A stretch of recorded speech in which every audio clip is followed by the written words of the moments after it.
नमस्कार दर्शकों, मैं आर.के. सिंघा आप सभी का स्वागत करता हूं। जेबीबी न्यूज़ के आज के अंतर्राष्ट्रीय समाचार बुलेटिन में। अगर आप हमारे चैनल पर नए हैं तो कृपया लाइक, सब्सक्राइब और शेयर करना न भूलें ताकि आपको दुनिया भर की ताज़ा और विश्वसनीय खबरें लगातार मिलती रहें।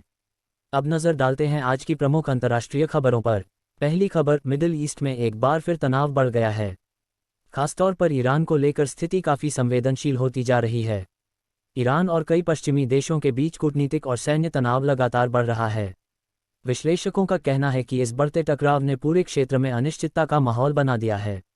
विशेषज्ञों की चेतावनी है कि यदि स्थिति और ज़्यादा गंभीर होती है तो इसका असर वैश्विक व्यापार मार्गों और अंतर्राष्ट्रीय ऊर्जा बाजार पर भी पड़ सकता है। दूसरी खबर, दुनिया भर में तेल की कीमतों में उतार चढ़ाव को लेकर चिंता बढ़ रही है। मिडिल ईस्ट की अस्थिर स्थिति के कारण अंतर्राष्ट्रीय बाजार में कच्चे तेल की कीमतों में तेज़ बढ़ोतरी देखी जा रही है। इस अचानक बढ़ोतरी से उन देशों पर आर्थिक दबाव बढ़ रहा है जो ईंधन के आयात पर अधिक निर्भर हैं। अर्थशास्त्रियों का कहना है कि अगर तेल की कीमतें लंबे समय तक ऊंची बनी रहती हैं तो परिवहन लागत बढ़ सकती है और कई देशों में आवश्यक वस्तुओं की कीमतों में भी बढ़ोतरी हो सकती है। तीसरी खबर, स्ट्रेट ऑफ हॉर्मुज की रणनीतिक महत्वता पर एक बार फिर वैश्विक ध्यान गया है। यह संकीर्ण समुद्री मार्ग दुनिया के सबसे महत्वपूर्ण तेल परिवहन मार्गों में से एक माना जाता है। हर दिन दुनिया की लगभग 1/3 तेल आपूर्ति इसी रास्ते से होकर गुजरती है। इसी वजह से इस क्षेत्र में किसी भी प्रकार की बाधा, संघर्ष या सुरक्षा खतरे का सीधा प्रभाव अंतर्राष्ट्रीय व्यापार और वैश्विक ऊर्जा आपूर्ति श्रृंखला पर पड़ सकता है।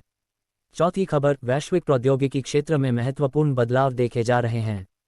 दुनिया के कई प्रमुख देश कृत्रिम बुद्धिमत्ता, आर्टिफिशियल इंटेलिजेंस और अंतरिक्ष अनुसंधान में बड़े पैमाने पर निवेश कर रहे हैं। विशेषज्ञों का मानना है कि इन तकनीकों में तेज प्रगति आने वाले वर्षों में उद्योगों, संचार प्रणालियों और मानव जीवन के कई क्षेत्रों को पूरी तरह बदल सकती है। पांचवी खबर, पर्यावरण संरक्षण और जलवायु परिवर्तन को लेकर दुनिया भर में चिंता लगातार बढ़ रही है। हाल ही में जारी एक अंतर्राष्ट्रीय रिपोर्ट के अनुसार, यदि जलवायु परिवर्तन से निपटने के लिए तुरंत और प्रभावी कदम नहीं उठाए गए तो भविष्य में कई देशों को गंभीर पर्यावरणीय और आर्थिक चुनौतियों का सामना करना पड़ सकता है। रिपोर्ट में यह भी कहा गया है कि पृथ्वी की सुरक्षा और एक स्थायी भविष्य के लिए देशों के बीच मजबूत अंतर्राष्ट्रीय सहयोग बेहद आवश्यक है। ये थीं आज की प्रमुख अंतर्राष्ट्रीय खबरें। आज का यह समाचार बुलेटिन पारिजात family hotel, restaurant and spa, capital point, Silchar तथा पारिजात रिजॉर्ट, सिलचर हफलौंग महासड़क, लाटीर ग्राम, सिलचर द्वारा प्रायोजित है। जेबीबी न्यूज़ के साथ जुड़े रहने के लिए आप सभी दर्शकों का बहुत बहुत धन्यवाद। मैं आर.के. सिंघा आप सभी का आभार व्यक्त करता हूँ। आज के अंतर्राष्ट्रीय समाचार बुलेटिन में बस इतना ही। देखते रहिए जेबीबी न्यूज़। धन्यवाद। सुरक्षित रहें और स्वस्थ रहें।